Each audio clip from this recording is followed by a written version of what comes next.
Сәлеметсің бе балақай? Бүгінгі сабағымызға қош келдің. Өткен сабақта біз «в» дыбысымен таныстық. Ол қандай дыбыс екен, балалар? Дұрыс айтасың. «В» дауыссыз дыбыс. Ол көк түспен белгіленеді. Үйге ваза, вагон сөздеріне дыбыстық талдау жасау берілген. Тексеріп алайық.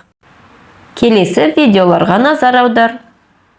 Қыста дем алып, жазда тынбайды. Көкке атылып, жерге құлайды. Бұл не, балалар? Дұрыс айтасыңдар. Фонтан. Ал бұл, балалар, кофе дәндері. Одан не әзірлейді? Әрине, кофе сусынын әзірлейді.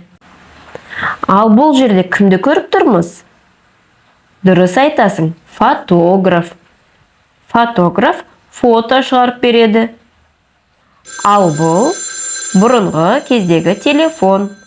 Қазір байланыс құралы ретінде осындай телефондарды пайдаланамыз. Балақай, фонтан, кофе, фотограф, фото, телефон сөздеріне қандай дыбыс ортақ? Әрине, «ф» дыбысы ортақ. Бұл «ф» дыбысының бас және кіші әрпі. Фотоаппарат, фото сөздері «ф» дыбысынан басталады. Қане, бірге айтып көрейік. «Ф» созылмай, әндетілмей айтылады. Яғни ол дауыссыз дыбыс. Көк түспен белгілейміз. Оқылым. Менімен бірге қосып оқуға дағдылан.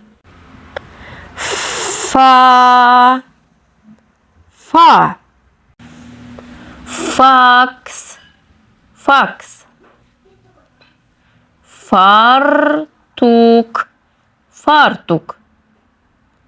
Фи. Фи. Фирма. Фирма. Фигура. Фигура. Фе. Фе.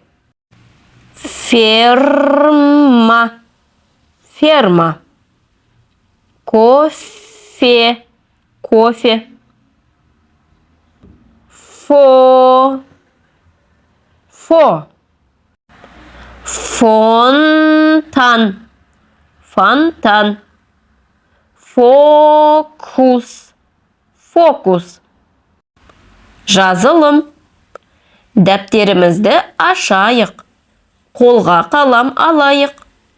Әдемі етіп, достарым, «ф» әрпін жазайық. Қане, жоғарыдан бас әрпін бастаймыз. 1, 2, 3. Кіші әріп. 1, 2, 3. Жарайсың, балақай. Сенің қолыңнан бәрі келеді. Сөйлем құрап үйренейік.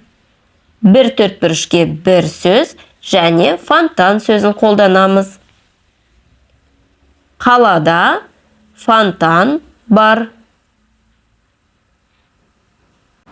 Алаңдағы фонтан әдемі. Енді өзің құрап көр. Керемет. Енді осы фонтан сөзіне дыбыстық талдау жасап көрейік. Ф.